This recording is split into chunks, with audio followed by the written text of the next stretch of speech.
بسم اللہ الرحمن الرحیم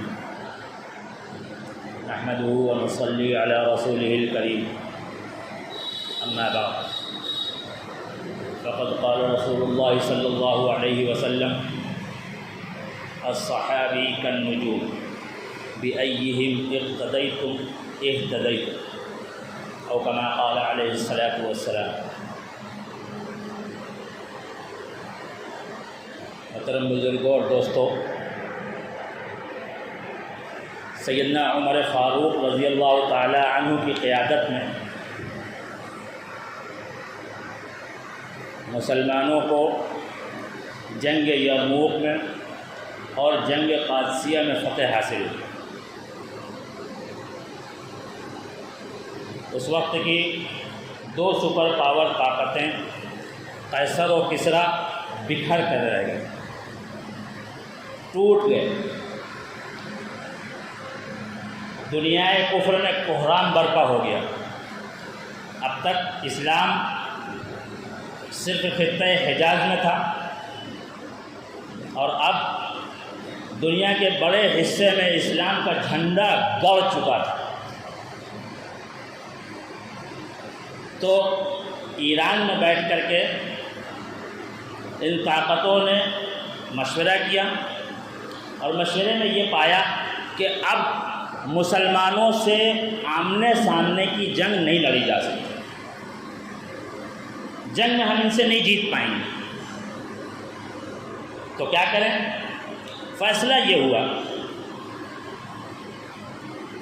کہ یہ اعلان کر دو کہ ہم اطاعت قبول کرتے ہیں اور اس کے بعد سازش کرو، ان کے اندر پھوٹ ڈالو، ان کے رہنماؤں کو مارو، ان کو کمزور کرو۔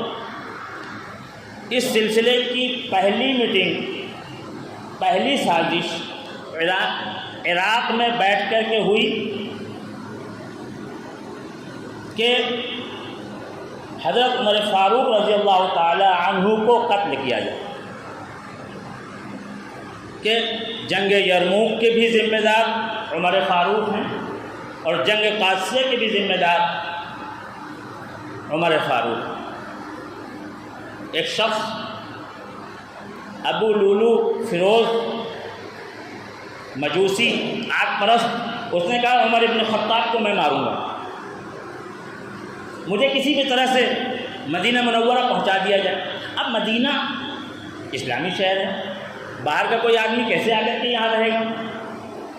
تو طریقہ یہ اپنایا گیا کہ اس کو مدینے کی بازار میں لا کر کے بیچا گیا۔ ایک صحابی حضرت مغیرہ ابن شعبہ نے اپنے بھولے پن میں اس کو خرید لیا، یہ ان کے یہاں رہنے لگا۔ یہ اسلحہ بنانے کا ماہر تھا۔ تاریخ میں بڑی تفصیل ہے، میں اختصار کے ساتھ عرض کر رہا ہوں۔ اس شخص نے حضرت عمر فاروق رضی اللہ تعالی عنہ کو شہید کر دیا۔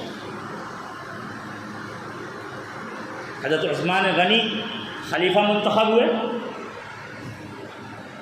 یہ سازشی خاموش نہیں بیٹھے، اب حضرت عثمان غنی کے خلیفہ بنتے ہی ایک نیا شوشہ چھوڑا گیا۔ عثمان غنی بنو امیہ کے ہیں اور حضرت علی بن ابی طالب بنو ہاشم ہیں۔ حضور اکرم صلی اللہ تعالی علیہ وسلم کے چچا زاد بھائی ہیں، داماد بھی ہیں، ان کو خلیفہ ہونا چاہیے۔ عبداللہ ابن سبا جو یہودی تھا، یمن کا رہنے والا تھا، تقیہ کر کے مکاری کا لبادہ اوڑھ کر کے مدینے میں آیا، لمبا کرتا، جبہ قبہ، صافہ داڑھی، ہاتھ میں تسبیح، ہر وقت دین کی باتیں کرتا اور مدینے میں اہل بیت کے فضائل بیان کرتا۔ صحابہ کرام بڑی دور کی نظر رکھتے تھے۔ حضرت علی نے تعال لیا کہ یہ کیا کر رہا ہے۔ حضرت علی نے اس کو ڈانٹا، اکابر صحابہ نے اس کو ڈانٹا، یہ مدینہ سے مصر چلا گیا، کوفہ گیا، مختلف جگہوں پر گیا، حضرت عثمان کے خلاف ماحول تیار کیا جا رہا ہے، ماحول کو اتنا گندا کیا کہ سیدنا عثمان غنی رضی اللہ تعالی عنہ کو بھی شہید کر دیا۔ حضرت عثمان کے بعد حضرت علی المرتضیٰ کو خلافت ملی۔ حضرت علی کے خلیفہ بننے کے بعد صحابہ کرام میں سے ایک طبقہ عثمان غنی کے قاتلین سے قصاص چاہتا تھا، مطالبہ شروع ہوا۔ حضرت علی بھی چاہتے تھے کہ ان کو سزا ملے، لیکن اس گروہ نے حضرت علی کو اس طرح سے گھیر رکھا تھا کہ حضرت علی کو موقع نہیں مل رہا تھا۔ بڑی سوزش تھی صحابہ کرام کا وہ گروہ جو قصاص کا مطالبہ کر رہا تھا، مخلص تھے، لیکن ٹکراؤ شروع ہوا۔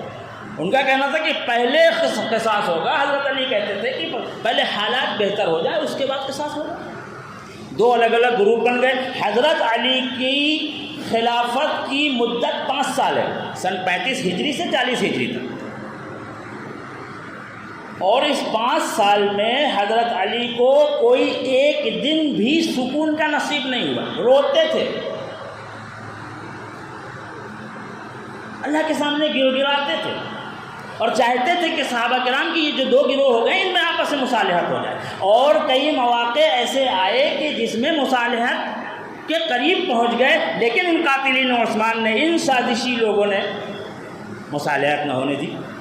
ایک ایسا موقع آیا جو حضرات مطالبہ کرتے تھے کہ قصاص لو، جو صحابہ کرام مطالبہ کرتے تھے ان کو علی کا باغی بتایا جاتا تھا، حضرت طلحہ نے مطالبہ کیا ان کو باغی بتایا، حضرت زبیر نے مطالبہ کیا ان کو باغی بتایا، سیدنا عائشہ صدیقہ رضی اللہ تعالی عنہا نے مطالبہ کیا ان کو بھی باغی بتایا گیا۔ ایک موقع آیا کہ قریب قریب مصالحت نظر آنے لگی، ان حضرات نے دونوں طرف پھیل کر کے ایسی سازش کی کہ مسلمانوں کے درمیان جنگ ہو گئی، جنگ جمل۔ جنگ جمل کیا ہے؟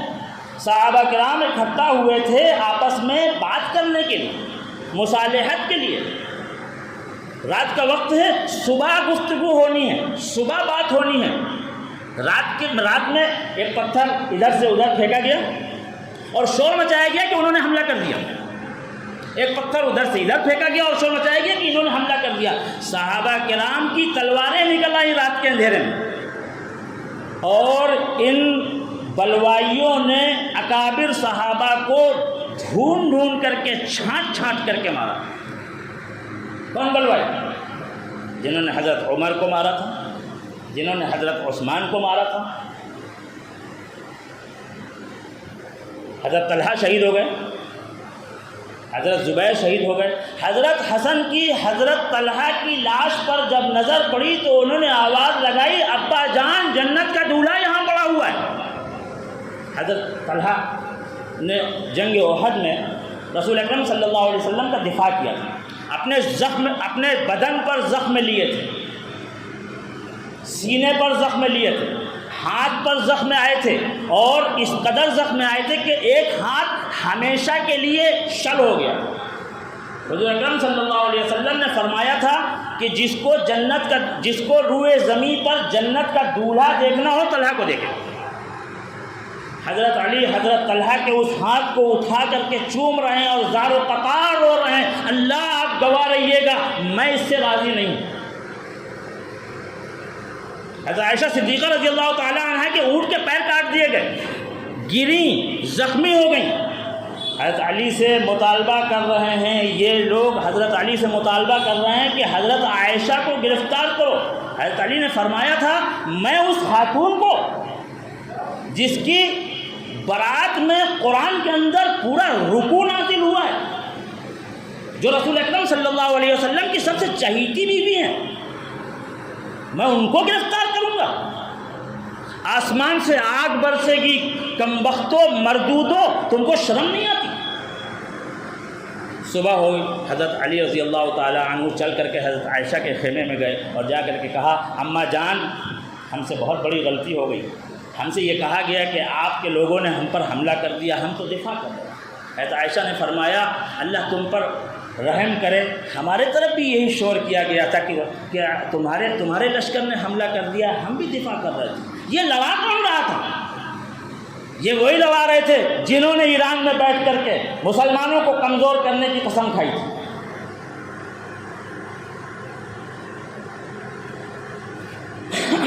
حضرت علی کے خلیفہ بننے کے بعد یہ مطالبات مستقل ہوتے رہے اور حضرت علی چاہتے تھے کہ ان سے مصالحت ہو جائے، اور ایک موقع آیا جب 3 ذمہ دار حضرت معاویہ، حضرت عمرو بن عاص اور حضرت علی، ان تینوں کے درمیان بات ہو گئی اور قریب تھا کہ مصالحت ہو جائے، تو ان تینوں کو ایک ساتھ ختم کرنے کی سازش کی گئی۔ کوفے کی جامع مسجد میں صبح کے وقت فجر کی نماز کے لیے حضرت علی جا رہے ہیں، ایک مردود ملعون عبد الرحمن ابن ملجم نے سامنے سے آ کر کے حضرت علی کے سر پر تلوار سے وار کیا اور اتنا شدید زخم آیا کہ وہ آپ کی شہادت کی وجہ بنی۔ جب حضرت علی کو زخم آیا تو آپ نے بڑے بیٹے حضرت حسن سے کہا کہ بیٹے تم تو میری پوری 5 سالہ خلافت کی زندگی کے گواہ ہو، تم نے دیکھا ہے کہ میں نے کیسی کوششیں کی ہیں کہ مصالحت ہو جائے، میں اس میں کامیاب نہ ہو سکا، اب تو انہوں نے مجھے بھی ختم کرنے کا فیصلہ کر لیا ہے۔ میں تم کو وصیت کرتا ہوں کہ اگر امت تم کو خلیفہ منتخب کرے تو تم اپنے چچا حضرت امیر معاویہ سے ضرور مصالحت کر لینا، کسی بھی قیمت پر مصالحت کر لینا۔ حسن کے ہاتھ پر جب حضرت علی کے وفات کے بعد حضرت حسن کے ہاتھ پر امت نے بیعت کی تو آپ نے بیعت لیتے وقت یہ کہا کہ اگر میں خلیفہ رہوں گا تو یہ بیعت میرے لیے ہوگی، اور اگر میں نے کسی اور کو خلیفہ منتخب کیا تو یہ بیعت خود بخود ان کے طرف منتقل ہو جائے گی۔ تقریباً 6 مہینے کا عرصہ گزرا، بیعت کا عمل مکمل ہوا، سارا نظام ہاتھ میں آ گیا، تو اس کے بعد حضرت حسن نے حضرت معاویہ کو خط لکھا، چچا جان ابا کی یہ خواہش تھی کہ آپ سے مصالحت ہو جاتی، وہ کامیاب نہ ہو سکے، مجھے وصیت کر کے گئے ہیں کہ میں کسی بھی قیمت پر آپ سے مصالحت کر لوں، آپ کیا فرماتے ہیں؟ حضرت معاویہ نے لیٹر پیڈ پر دستخط کیے، اپنی مہر لگائی، قاصد کو سادہ کاغذ دیا اور کہا جاؤ جا کر کے حضرت حسن سے کہنا کہ میں نے پیشگی منظوری دے دی ہے، آپ جو چاہیں شرطیں لکھ لیں۔ حضرت حسن نے دوبارہ قاصد کو بھیجا، کوفے آنے کی دعوت دی حضرت معاویہ کو۔ حضرت معاویہ اپنے کچھ لوگوں کے ساتھ چل کر کے کوفہ آئے، کوفے میں لوگوں کا ہجوم ہے، حضرت حسن اور حضرت معاویہ ایک ساتھ بیٹھنے جا رہے ہیں، دیکھیں کیا ہوتا ہے۔ کوفے کی جامع مسجد میں حضرت معاویہ کو اوپر بیٹھایا، خود نیچے کھڑے ہو کر کے حضرت حسن نے لوگوں کو مخاطب کیا، لوگوں تم کو یاد ہوگا کہ جب میں نے بیعت لی تھی، جب میرے ہاتھ پر تم نے بیعت کیا تھا، اس وقت میں نے یہ کہا تھا کہ اگر میں خلیفہ رہوں گا تو یہ بیعت میرے لیے ہے، اور اگر میں نے کسی کو خلیفہ بنایا، میں نے کسی کو یہ منتقل کیا تو یہ بیعت خود بخود اس کے لیے ہوگی۔ آج میں اپنے چچا حضرت معاویہ کو امیر منتخب کرتا ہوں اور ان کے ہاتھوں پر سرنڈر کرتا ہوں۔ خود بیعت کی، حضرت حسین سے بیعت کرائی، اپنے فوج کے کمانڈر سے بیعت کرائی، اور یہ اعلان عام کر دیا کہ اب مسلمانوں کی حکومت حضرت معاویہ کے ہاتھ میں ہوگی، امیر المومنین حضرت معاویہ ہوں گے۔ حضرت حسین رضی اللہ تعالی عنہ کو جن لوگوں نے مارا تھا ان سے بدلہ لینے کی شرط تو اب بھی باقی تھی۔ حضرت امیر معاویہ رضی اللہ تعالیٰ عنہ نے کاروبار سنبھالنے کے بعد سب سے پہلا کام یہ کیا کہ انہوں نے تمام صوبوں کے گورنروں کو خط لکھا کہ جہاں جہاں حسین کے قاتلین چھپے ہوئے ہیں ان کو ڈھونڈ کر کے نکالو اور قتل کرو۔ سارے قتل کیے گئے، حضرت معاویہ کا اور ان کے خاندان کا یہی سب سے بڑا قصور ہے صبح اٹھتے ہی آنکھ ملتے ہوئے حضرت معاویہ کو گالی دیتے ہیں۔ حضرت معاویہ نے قاتلین حسین کو چن چن کر کے کیفر کردار تک پہنچایا۔ حضرت معاویہ کون ہے؟ حضور اکرم صلی اللہ تعالیٰ علیہ وسلم کے سگے سالے ہیں، کاتب وحی ہیں۔ حضرت عمر ابن خطاب نے ان کو شام کا گورنر بنایا تھا۔ حضرت عمر کسی کو گورنر بنائے کوئی معمولی بات ہے؟ حضرت معاویہ کا بھی آخری وقت آ گیا۔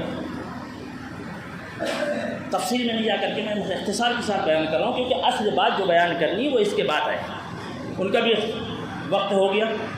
اب سوال پیدا ہوا کہ حضرت معاویہ کے بعد کون؟ مدینہ میں اگر اقتدار واپس آتا ہے شام سے، مدینہ میں کافی صحابہ موجود ہیں۔ حضرت عبداللہ بن عمر موجود ہیں، حضرت عبداللہ بن عباس موجود ہیں، حضرت حسین رضی اللہ تعالیٰ عنہ موجود ہیں، حضرت عبداللہ بن زبیر موجود ہیں۔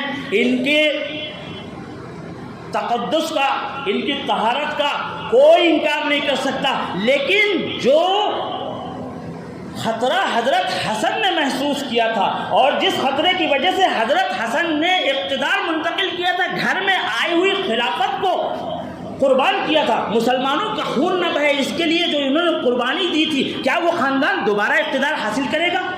اور اگر ان کو زبردستی لایا جائے گا تو کیا اب مدینے میں اور شام میں دوبارہ چپکلش نہیں بڑھے گی؟ یہ وجہ تھی یزید کی ولی عہدی کی، اکابر صحابہ کی رائے یہ تھی کہ اقتدار شام میں ہی رہنے دیا جائے، مدینے کی سرزمین کو اس سے پاک رکھا جائے، اور جب شام میں اقتدار ہوگا تو وہیں سے کسی کو چنا جائے گا۔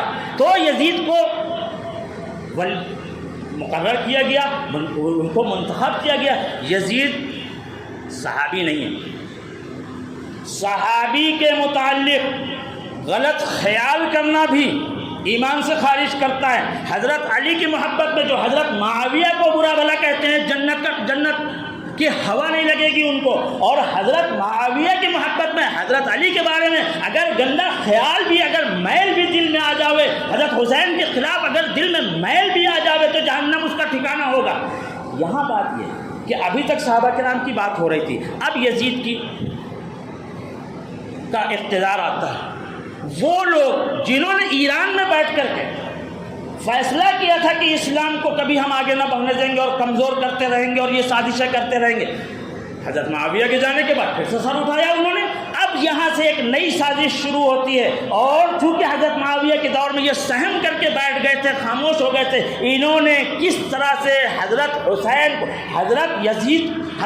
حسین اور یزید، ان کا کوئی مقابلہ نہیں ہو سکتا۔ حضرت حسین صحابی ہیں، نواز رسول ہیں، جنت کے نوجوانوں کے سردار ہیں، لیکن تاریخ کے اپنے حقائق ہیں۔ اب کس طرح سے سازشی ذہنوں نے اور ان بلوائیوں نے کس طرح سے ان کو گھسیٹا ہے، اور کیسے کیسے خطوط لکھ کر کے ان کو بلایا ہے، اور بلا کر کے کس طرح سے شہید کیا ہے، اس کی تفصیل انشاءاللہ آئندہ جمعہ کو ہوگی۔ وآخر دعوانا الحمدللہ رب العالمین۔